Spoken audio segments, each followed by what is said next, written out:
No, it's not. Good. Okay. Yeah, but it's not sharp. Вот. Но я коротко скажу о том, что у нас сегодня происходит. В рамках выставки «Молодая российская фотография» мы сегодня проводим лекцию нашей прекрасной гости, которую зовут Катарина Пинхо. Она редактор журнала «ARCHIVO», который издается в Португалии, и она также прекрасный фотограф. Но сегодня ее презентация будет посвящена журналу и рассказу о том, что происходит в португальской фотографии сегодня. Вот, все слова. Okay, first of all, thank you for being here, and thank you for Yana and Photo Department to organize this event. It's the first time I'm presenting the ARCHIVO in Russia, so it's very nice to have such an audience interested about this. Для начала большое спасибо всем вам, что пришли, и фотодепартаменту за то, что меня пригласили, и мне очень интересно быть здесь и участвовать в таком мероприятии, проводить такое мероприятие. So, yeah, they can say. You have to speak louder. okay, I'll try. Да. Это было спасибо.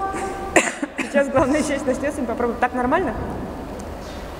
This presentation will be a little bit different from the others because once I'm here in this country, I will tell a little bit about the Portuguese photography, some parts of the history, and contextualize with some established and emerging photographers from my country. And эта презентация журнала «ARCHIVO» будет немного отличаться от всех остальных, которые я делала, потому что сегодня я буду говорить также о том, что происходит в португальской фотографии, немножко об истории португальской фотографии и о нескольких восходящих звездах. So, first of all, I'll explain you how this all started. ARCHIVO started last year, 2012. Because I thought that documentary photography wasn't being very developed in Portugal. Для начала я вам расскажу, как все началось. Журнал «ARCHIVO» появился в прошлом году, в 2012, и изначально моей мыслью для того, чтобы его создать, было то, что в Португалии вообще довольно мало говорят и знают о документальной фотографии.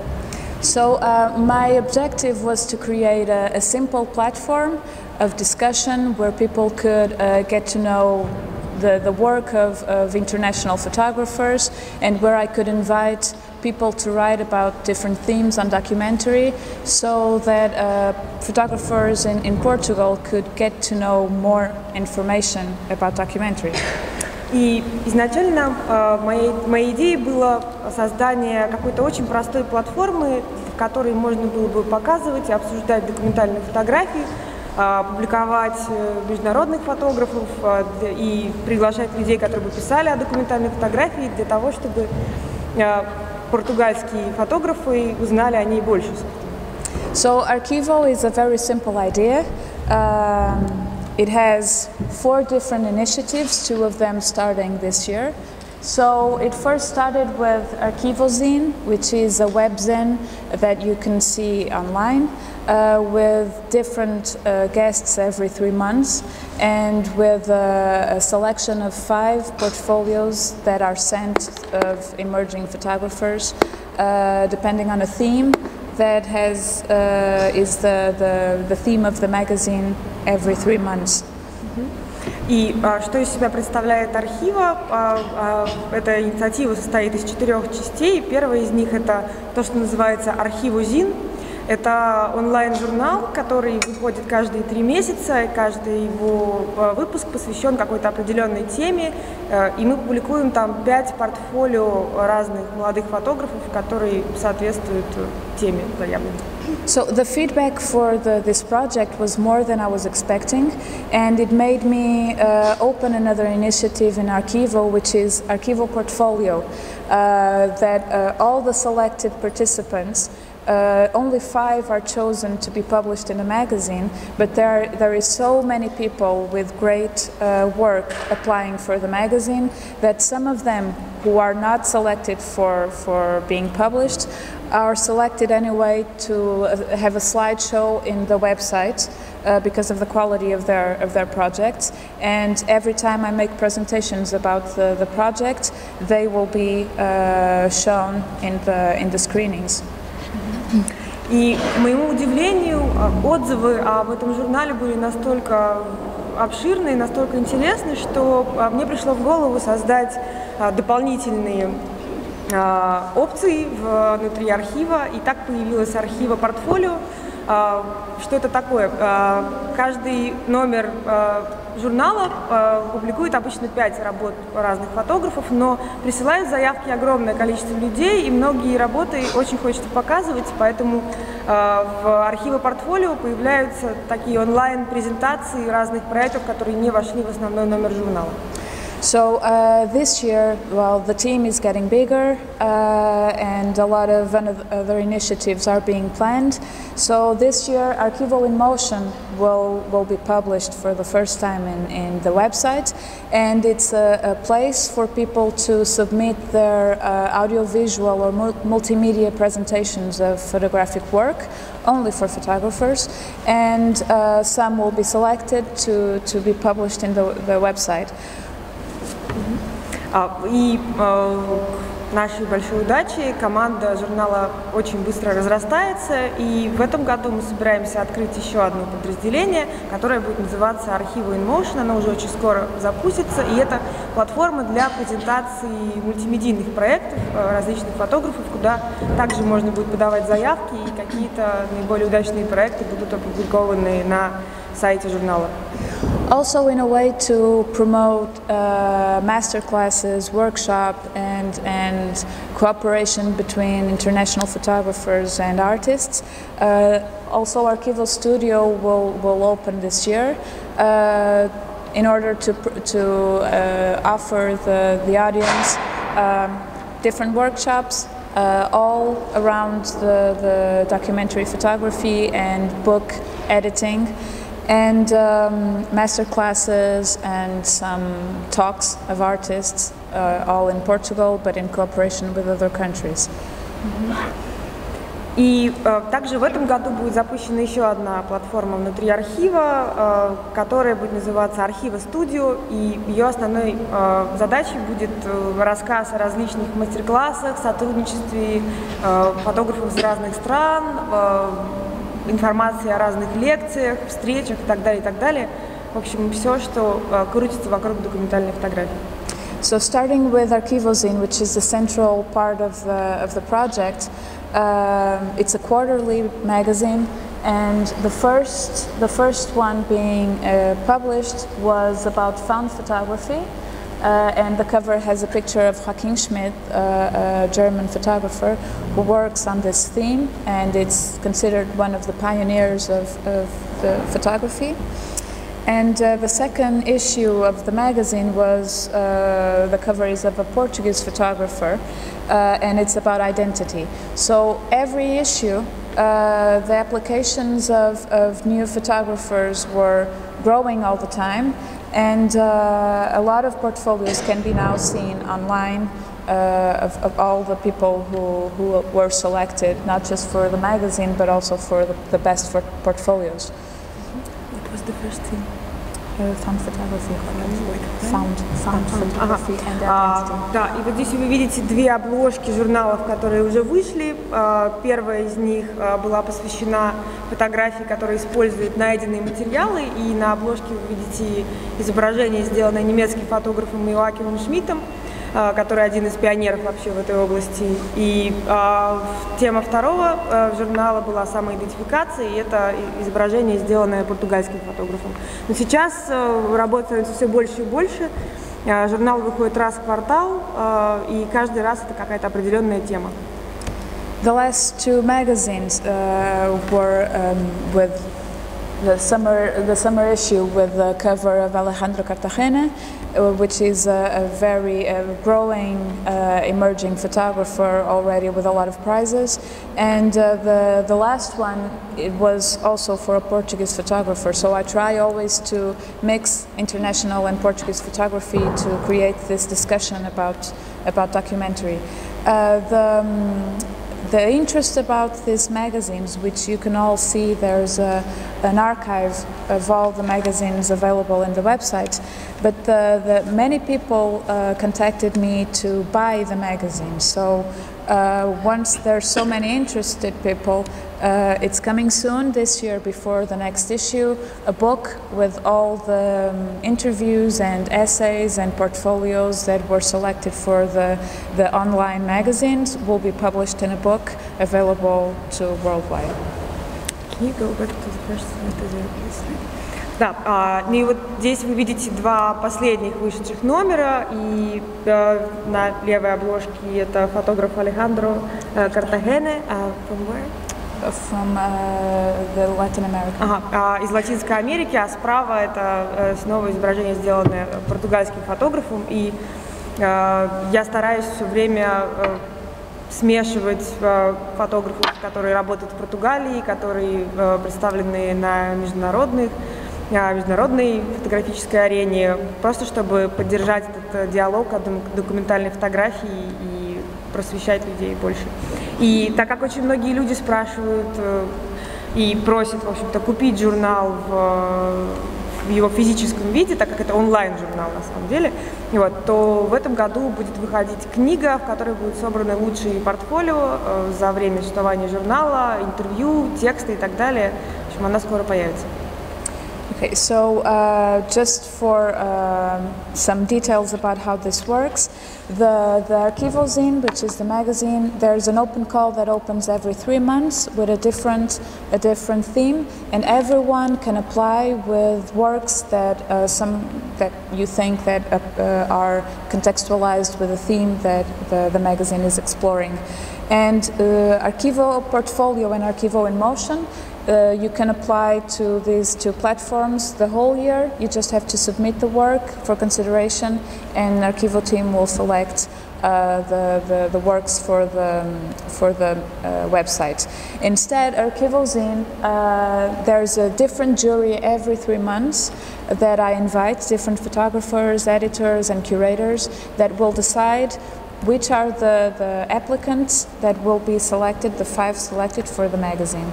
And ARCHIVO Studio, all the news will be available on the website for all the initiatives that are being made about workshops, masterclasses and talks.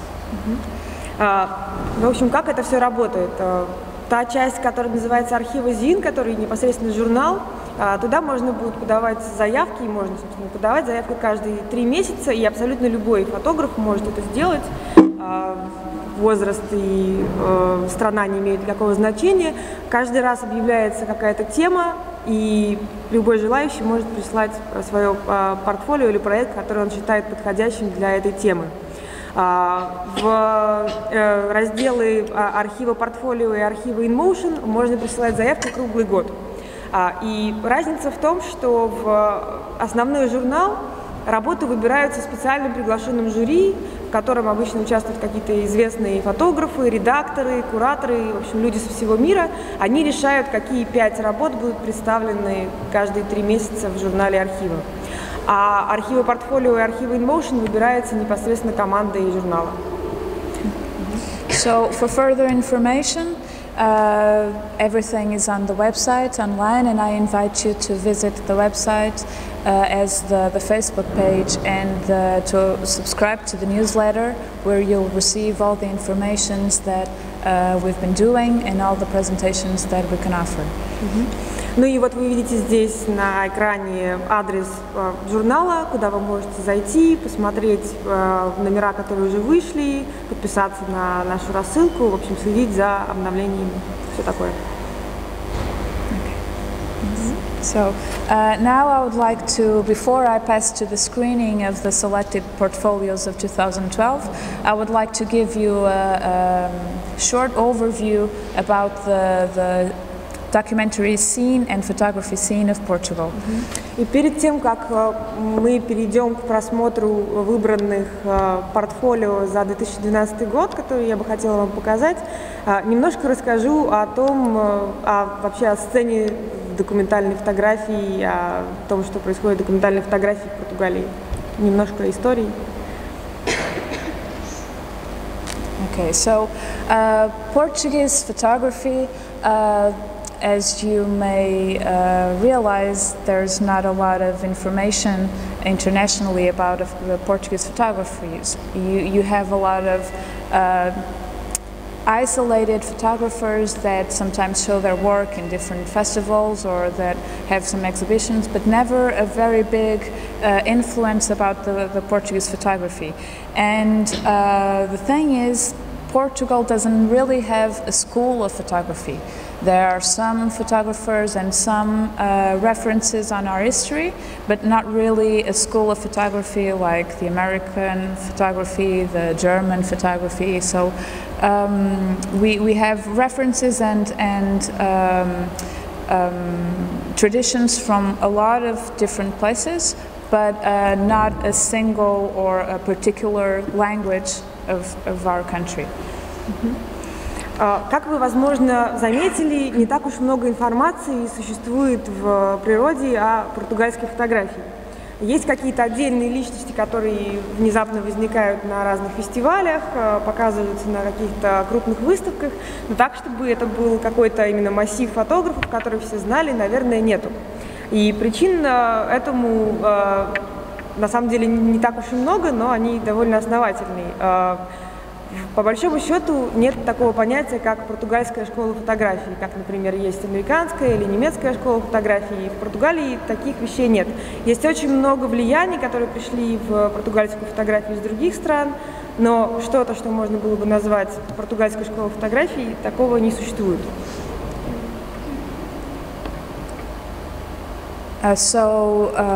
I'd like to introduce a few references from history of photography that are very important and I can contextualize with different periods of our history. So Carlos Relvas, it's one of the pioneers in photography in Portugal and was recognized. He was from 1838 and already recognized by the Society of Photography in France. And he was the person who made the first photography studio in the world. So this is a picture that he made of that house that today is a museum in Portugal where people can use old methods of photography, doing a lot of workshops and visiting the entire collection of his work. Ну, для начала я расскажу вам немножко об отсылках и истории фотографии в Португалии, тем, как она связана с историческими событиями в нашей стране. И первый фотограф, о котором я бы хотела немного упомянуть, это Карлос Риверс. Карлос Релвес. Sorry, I can't pronounce it like that. Это человек, который снимал, в общем-то, еще в XIX веке, и уже в 1838 году его работы были признаны во Франции. И также примечательно то, что это первый человек в мире, который создал фотостудию, самую первую в мире фотостудию создал этот португальский фотограф. И здесь, на этом снимке, вы видите изображение здания, которое сейчас является музеем, в котором проходят образовательные разные программы, где люди работают со старинными материалами, где, в общем, все это можно сделать, то, как это было еще в XIX веке, и посмотреть коллекцию работ этого фотографа. So his pictures were mainly about portraits, and back in that time it made sense because there was a lot of references of the French carte de visite, where people would give their own idea or what they wanted to represent themselves through a photograph that was staged the way they wanted. So this photographer worked a lot on that approach, like this kind of family or isolated portraits. И этот фотограф в основном занимался тем, что снимал портреты, и это довольно логично, потому что в то время была очень популярная такая вещь, которая на французском называется карт-визит. По сути, это визитная карточка, когда люди заказывали себе какие-то парадные портреты, которые бы представляли их в определенном свете. So the next photographer, it's some years later, he's called Cunha Moraes, and he's from 1855. In this case, back in that time, there was a lot of curiosity about what was happening outside the country. So there was a lot of expeditions to Africa, for example, because of the mining and the gold extraction. And this photographer was already a son of a photographer who had a studio in Africa. And he traveled there to make a lot of photographs of picturesque situations. This is the album he made about the Western Africa. So all this was very new to our people and very picturesque and exotic. So he was one of the first persons that brought some new pictures and some new experiences and realities to our history. Следующий фотограф, о котором я хотела бы упомянуть, это фотограф, которого зовут Cunha Moraes. Cunha Moraes. Который работал в 50-е годы 19 века. И чем он примечателен? Тем, что он, по сути, уже был сыном фотографа, у которого была студия в Африке. Вот. И в то время были очень популярны различные экспедиции, люди интересовались тем, что происходит за пределами страны. И там, например, золотая лихорадка и прочие поиски золота. И это был первый человек, который, по сути, рассказывал людям в Португалии о том, что происходит, например, в Африке. Да, это были какие-то экзотические портреты, ландшафты и так далее, и так далее. So a decade later, around 1862, there was Aurélio de Paz dos Reis. These are very difficult names, I know, but he was in the time of the end of the monarchy. He was working at that time, and also he was in Portugal. He was the pioneer of cinema.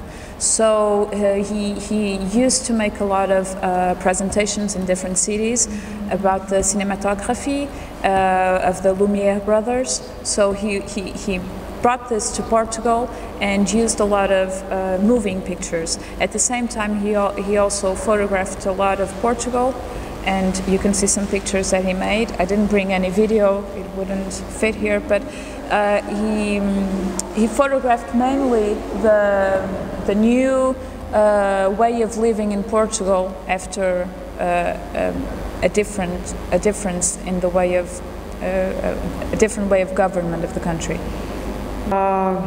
Следующий фотограф, я прошу прощения, я не могу произнести его имя так, как произносила Катарина, но, в общем, зовут его Аурélio de Paz dos Reis. Я прошу прощения. I'm sorry. It's okay. В общем, он работал в период окончания монархии в Португалии. И в основном он на самом деле занимался кино, и он был первым человеком, который привез, собственно, кинематограф в Португалию и показывал, использовал идеи братьев Люмьер, ездил по разным городам и деревням и презентовал кинематограф как явление. И в то же время он снимал современное ему португальское общество, которое находилось в тот момент на стыке смены власти. So the next photographer that I will present, and this one is the last of our history in Portuguese photography, then I will make a big step into the contemporary photography, but is Joshua Benoliel, which is the photographer and one of the first generation of photojournalists in Portugal. He was working for newspapers, and he was the private photographer of the monarchy. At the end of the monarchy, he witnessed times like the revolution that ended the monarchy in Portugal and the beginning of the First Republic, and he also took pictures of the First World War. And I'll show you some pictures. He's considered the pioneers of photojournalism in Portugal and one of the biggest references of photography, old photography in the country. Джошуа. Бенувиал. Фотограф, снимки которого вы видите сейчас, его зовут Джошуа Бенувиал, и его можно назвать пионером фотожурналистики в Португалии. Он был одним из первых людей, который работал в газете, и он также был личным фотографом монархии в тот период, пережил монархию и снимал в начале становления Первой Республики Португалии, а потом еще снимал Первую мировую войну.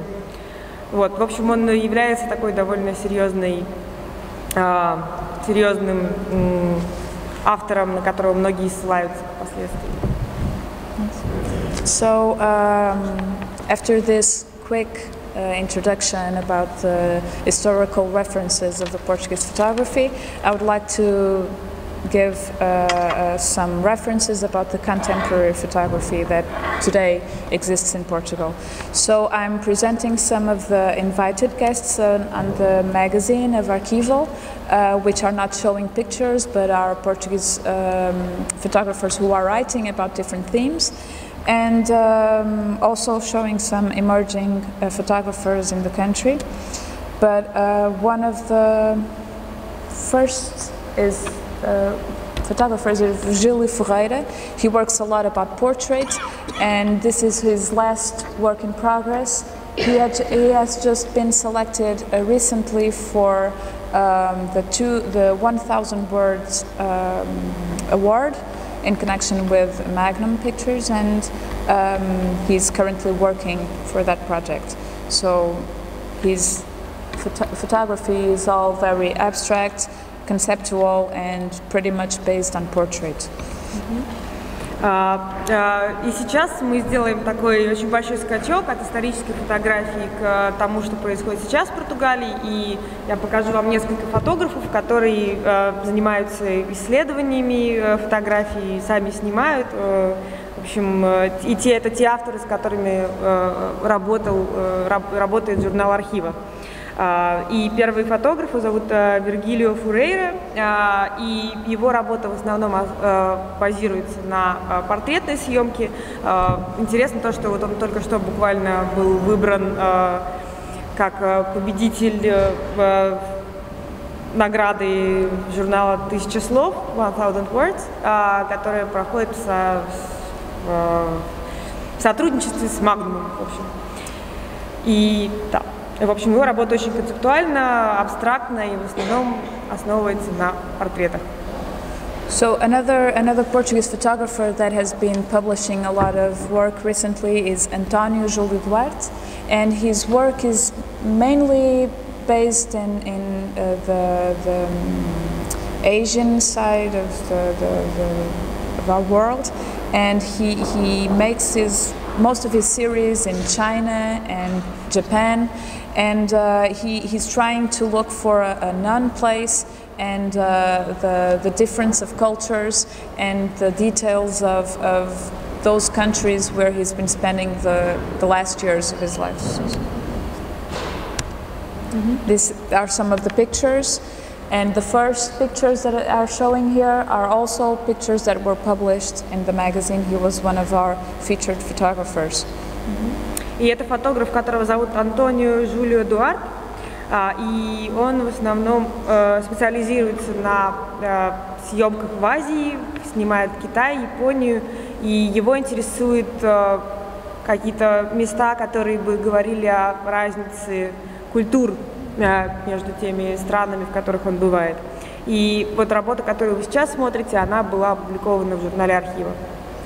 I'm trying to choose from the photographers established in Portugal some different examples of what they do. This one, Paulo Catrica, he's been studying history, so he works mainly on theoretical subjects about history, and then he decided to use photography as the medium to express his works. So his main concerns are about landscape and the relation that people have with landscape and places. So here's some of the pictures. И этот фотограф, его зовут Пауло Катрика, и он интересен тем, что, да, я стараюсь показывать вам разные примеры португальских фотографов, разные темы, разные способы работы.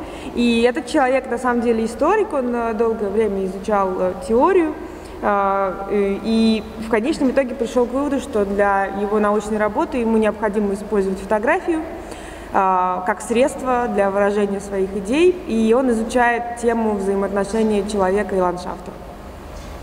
Okay, so another photographer, and the last one that I'm showing of the photographers in Portugal, his name is António Pedrosa, and he's just been selected for this year Hasselblad Masters Award for the finalist shortlist. And his approach on photography is much more a photojournalistic approach, but the context of his stories are mainly documentary, because he has long-term projects where he spends a lot of time with the people creating his stories based on the experiences he lives.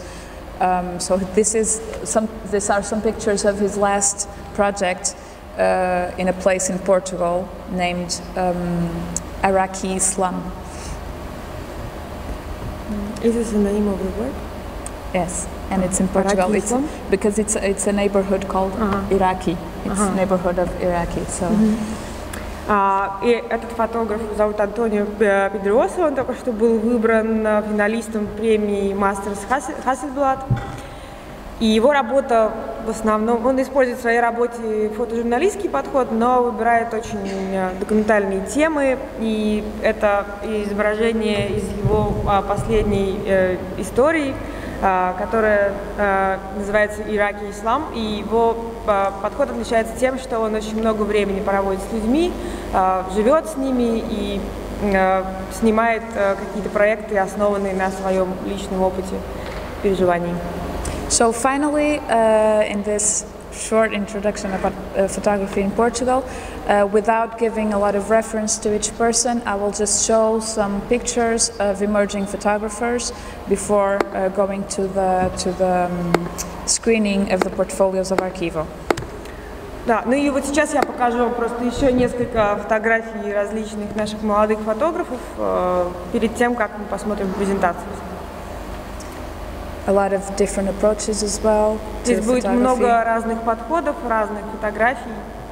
And here are about 5 different photographers with different projects. 2 of them you maybe will recognize some pictures that will be shown in the portfolio collection, because we're 2 selected photographers for the magazine. И здесь вы видите подборку из работ 5 разных фотографов, 2 из которых потом появятся в презентации лучших портфолио журнала, который вы увидите чуть позже.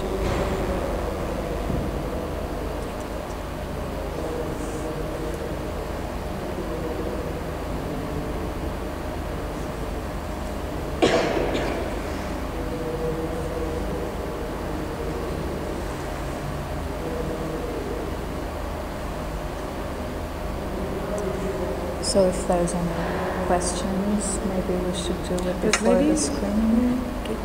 Да, значит, смотрите, сейчас будет следующая история.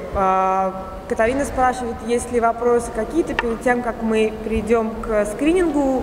Посмотрите небольшую мультимедиа-презентацию, которая длится 20 минут с лучшими портфолио.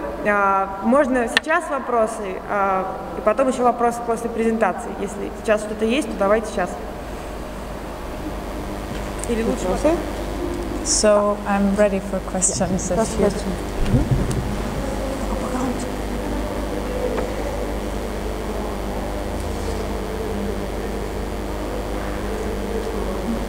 What is the target audience of the magazine, of the ARCHIVO design?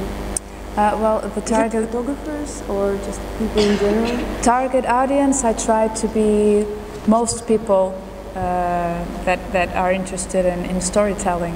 This is, of course, more seen and applied by photographers, but I try to make it simple enough So it can be possible for anyone to have interest to learn more about photography and to learn more about what's being done in documentary. Ну, конечно, люди, которые подают заявки, это в основном фотографы и те люди, которые занимаются рассказыванием истории через фотографии, но я стараюсь сделать этот журнал максимально простым, так чтобы любой человек, который заинтересован в документальной фотографии или который там случайно на нее наткнулся, мог получить любую информацию, посмотреть все, что хочет.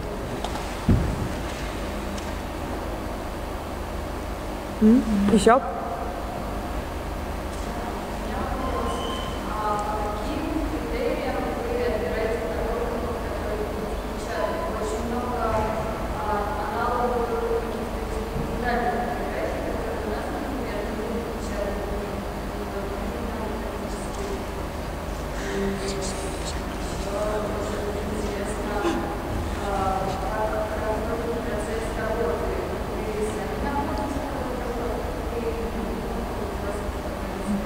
Видимо, пропустили начало.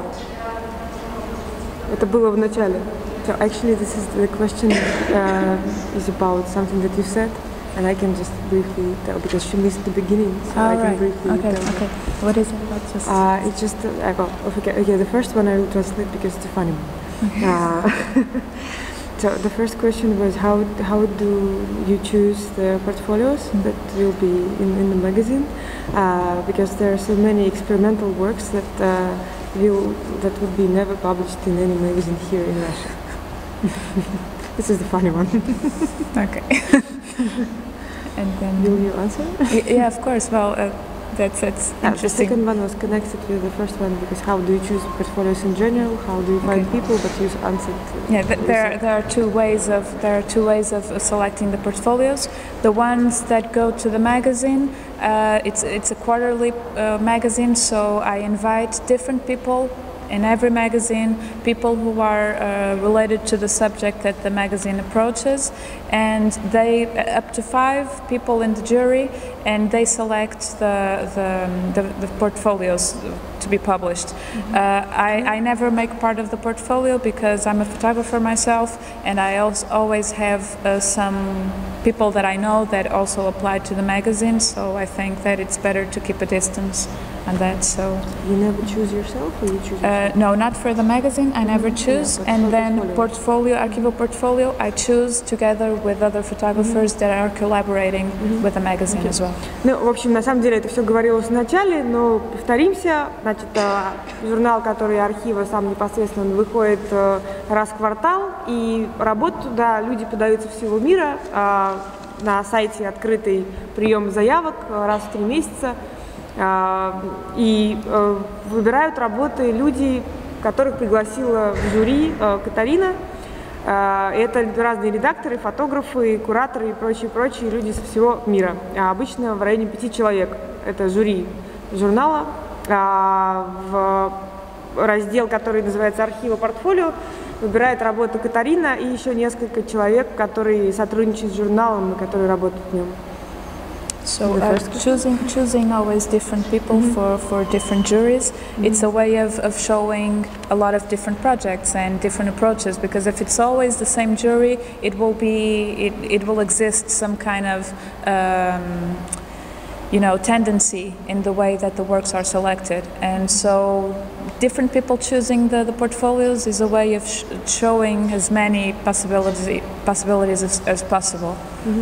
Ну и причина, почему жюри каждый раз разное для каждого журнала, потому что задача архива показать как можно больше различных вариантов работы с документальной фотографией, и чтобы не появилось каких-то определенных тенденций, определенной направленности, жюри меняется раз в 3 месяца, и поэтому работы такие разные. Еще вопрос есть? Вот в презентации там был раздел про животных, да? По каким критериям эти фотографии отнесли документально? Это был проект про объявление потерявшихся домашних питомцев. This will be a tough one. There was a project about animals and the question is, why is it documentary? Okay. The order of all the portfolios in this presentation is the order of the different magazines. And ARCHIVO started with the first magazine about documentary photography, found photography. So all the 5 first portfolios are about people using other people's photography to make their own projects. And it was somehow a way of starting with a theme that normally was used as a tribute to photography, is photographers using the photography itself already made to produce different stories. So that's why the animals appear that there's a story behind it, and there's in every different work, every story is available to read in the magazine, and yes, they're all a documentary approach to a certain theme. Значит, работа, о которой вы говорите, она появилась в первом разделе, и тут надо сказать, что презентация сама по себе состоит из портфолио, которые выходили в порядке очередности. То есть каждый номер — это 5 портфолио, вот вы, собственно, все их просмотрели. И темой первого номера была работа с найденным материалом. То есть когда фотографы используют чужие фотографии для того, чтобы там старые, найденные где-то в архивах и так далее, для того, чтобы реализовать какую-то свою идею. И этот проект был одним из таких проектов. Вот. Но за каждой подобной идеей есть своя история, ее можно почитать на сайте, и она абсолютно в открытом доступе. Вопрос другой был. Почему эти животные документально написаны? He doesn't understand why animals can be documented. Кошечек многие снимают. Anything. Because there are a lot of photographs of cats. Yes. That work in particular, I know what you're talking about, and that work in particular is about the way people use the photographic image to announce the missing of their pets, of their Та работа, о которой вы говорите, она посвящена тому, каким образом люди используют фотографии животных, которые они сами сделали, для того, чтобы объявить в розыск своих пропавших животных. Это исследование. The next one that is with plastic forms, it's a Canadian artist who uses different pictures of, she's an Indian, Canadian Indian, and she uses different pictures of archive of the Indian community in Canada to create the symbols that are important for the community and for their philosophy, made all with tiny little pictures and photographies that she uses to create the big forms. So, which community? It's an Indian community in Canada. Да, ну и другой проект, например, который был в этой же части, такими с пластиковыми формами, и там фотограф, который живет в Канаде, но по происхождению она из Индии, использует найденные фотографии для того, чтобы придавать какие-то определенные формы тем символам, которые используются вот в этом сообществе индийском, которое находится в Канаде. So the first magazine, none of the pictures are from the authors, but they are at the same time because each author uses found photography to make their work, and one of the pioneers of that way of working is Joaquin Schmidt. He's been since the 80s working till now with found photography. He started in Germany before digital photography with pictures that he would find in the streets and making essays about the behavior and towards photography from people. Ну, в общем, просто имейте в виду, что самое начало презентации, это был первый номер, и там нет ни одной фотографии, которая бы принадлежала непосредственно фотографу. Это работа с найденным материалом.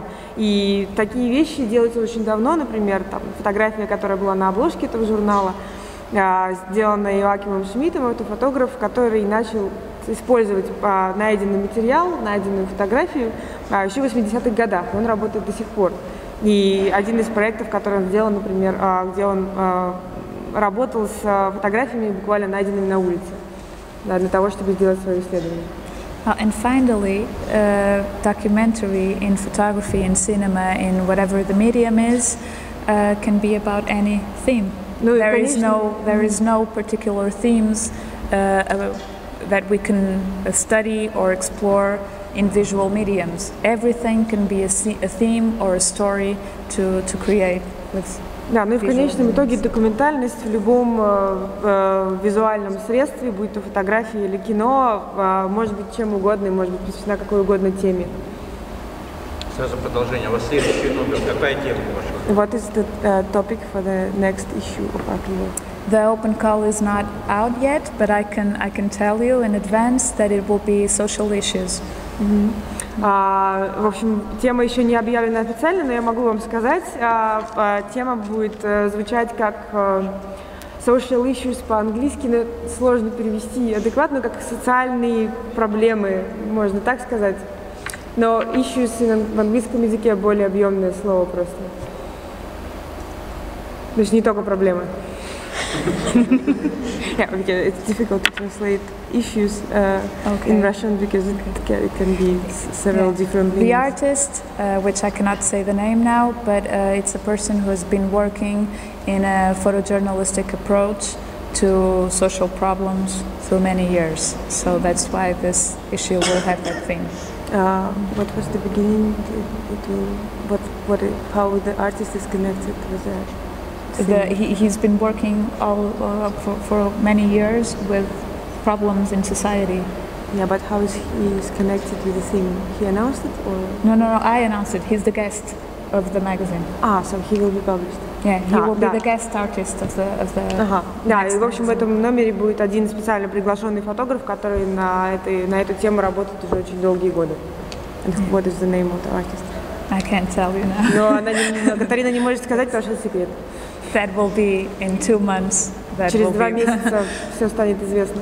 It will be published. Yes. Еще вопросы? Да, можно просто. Когда вы сначала объявляете тему, и потом фотограф начинает снимать репортаж или историю на эту тему, или они находят истории в своих архивах, как это происходит? Просто вы говорите, что вы объявите тему позже, официально известно позже, но уже есть кто-то, кто работает на... Это специально приглашенный как суперстар. Он не специально, он уже сделал все, он уже известный человек. Хорошо, тогда вопрос о том, что объявляется тема, и после этого в течение 3 месяцев потом вы делаете работу на эту тему, да? То есть фактически вопрос, когда объявляется тема? Фактически вопрос о процессе работы. Тема объявляется в течение 3 месяцев, фотограф издает свои работы, или это происходит каким-то другим образом? То есть... Да, я поняла. So I was just clarifying the idea of the question. So, how does it work? First you announce the theme and then photographers go and photograph something for the theme? Or they just choose something from their already finished work? No, normally there is no time to make a project for this because I announce an open call with a theme and then people who work in that theme normally apply. So that's why there are so many different things, because if I announce portrait or if I announce landscape, different artists will apply. And normally there is no time because I give 2 months to send their work. So normally people send work that is already done. They don't do new work. Да, в общем, история такая, что обычно прием заявок начинается за 2 месяца до того, как журнал выйдет, и нормальный документальный проект за такие сроки снять невозможно. Поэтому обычно, когда тема объявляется, свои заявки присылают те фотографы, которые уже работают внутри этой темы, которые так или иначе, их работа уже связана с этим. Они могут там что-то закончить или взять что-то, что у них только что сделано. В общем. Все вопросы?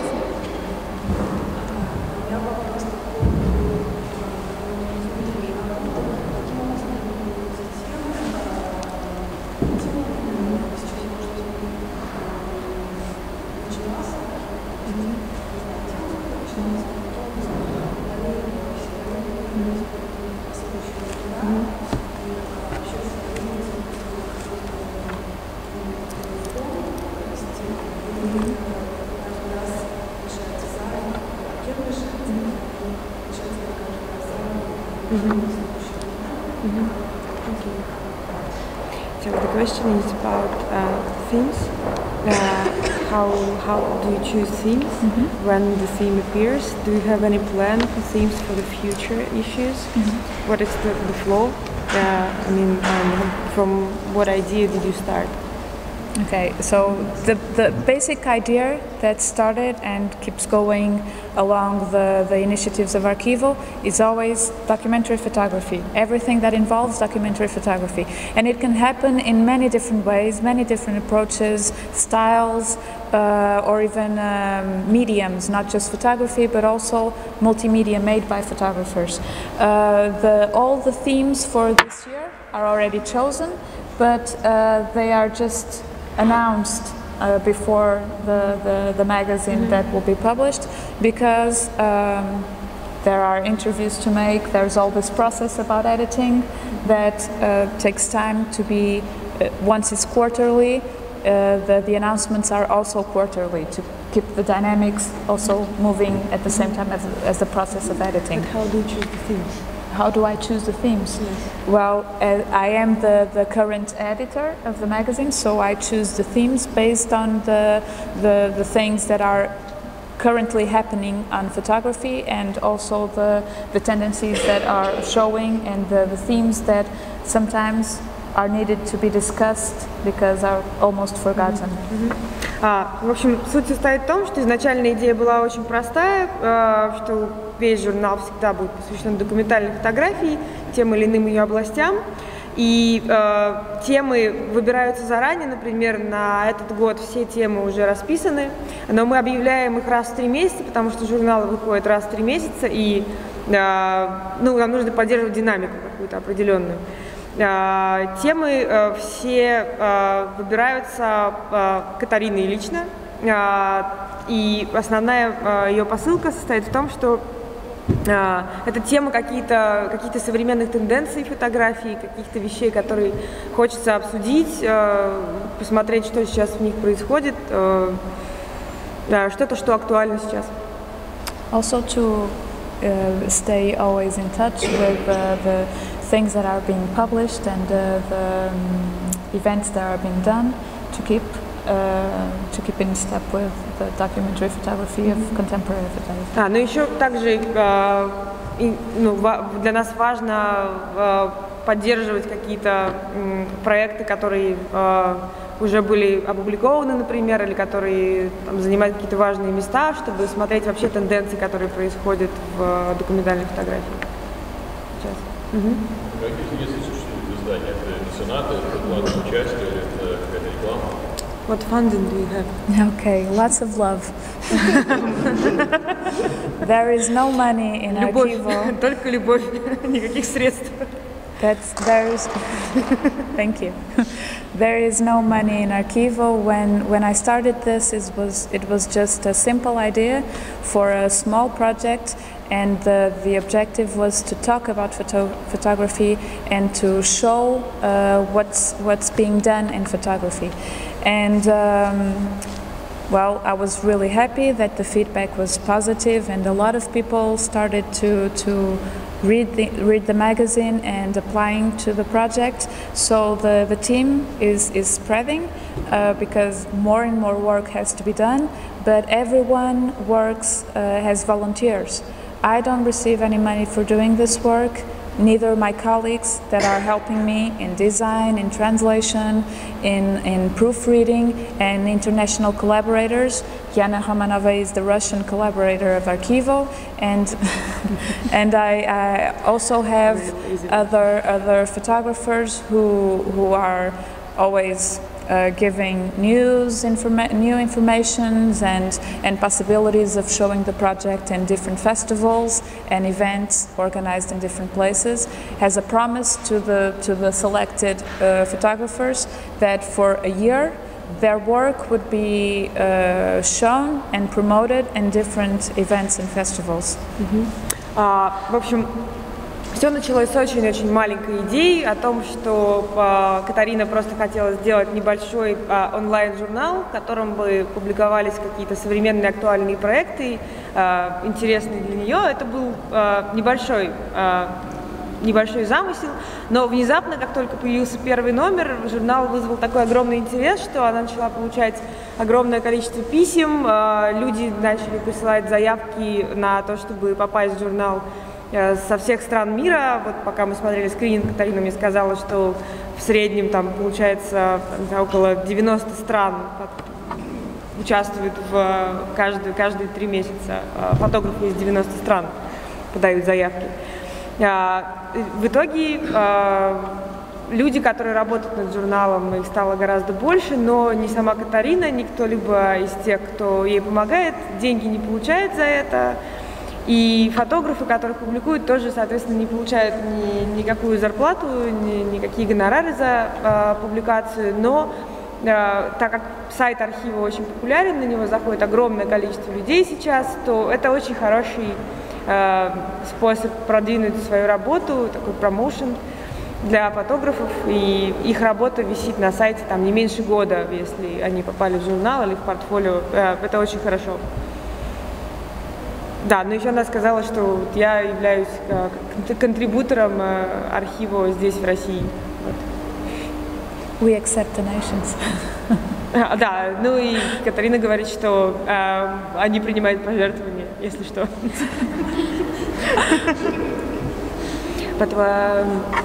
У меня был вопрос, если вы не против, я его задам. Значит, мой вопрос в том, каким образом вообще организовать такой журнал. Вот Катарина говорит, что у нее денег нет никакого финансирования. Мы всегда мечтаем о том, что у нас должны быть какие-то журналы, которые представляют фотографии, но если задуматься, такого вот подобного архива журнала в России нету. Вот. Было бы круто его сделать, да? Как это сделать?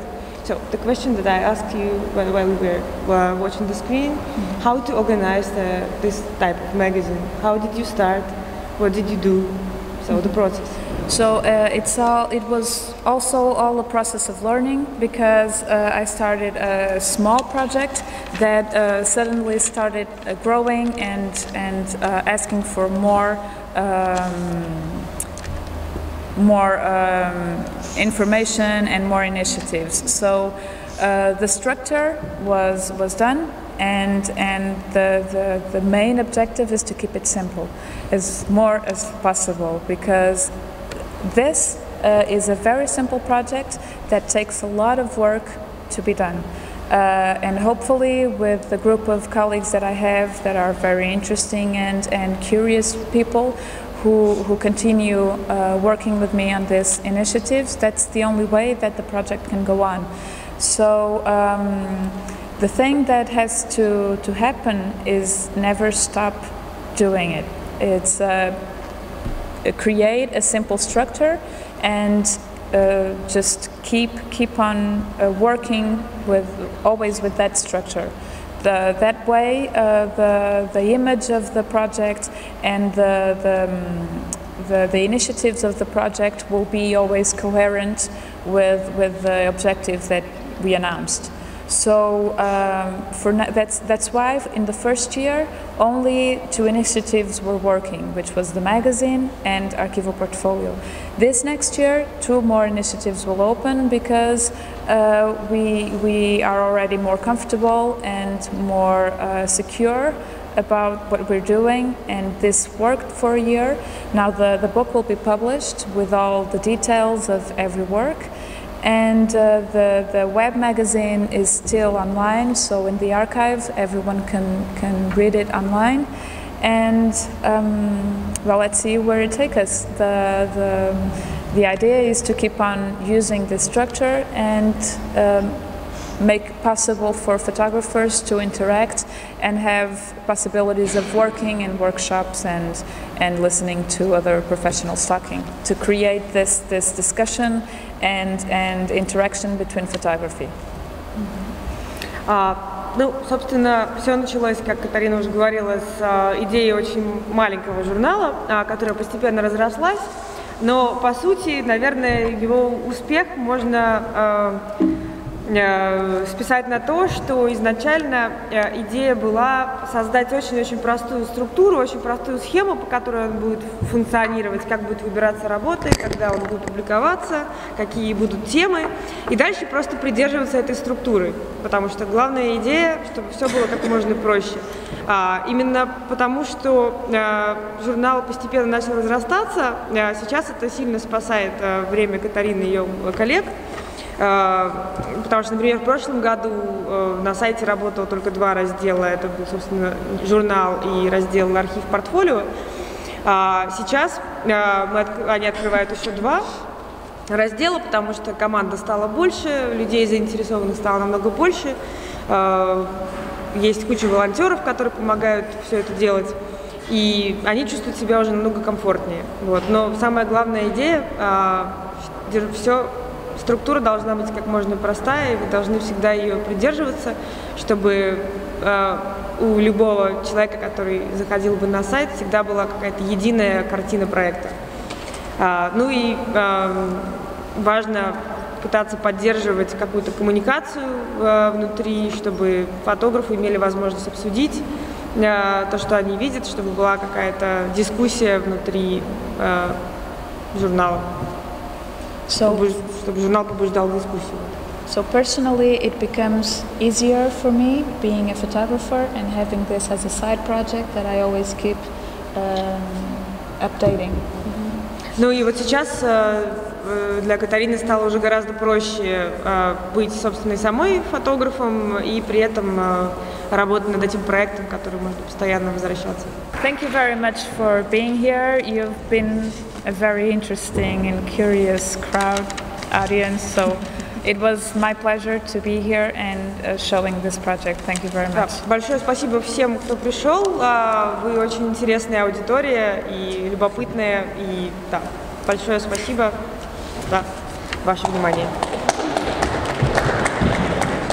Павел Рак, дуже да?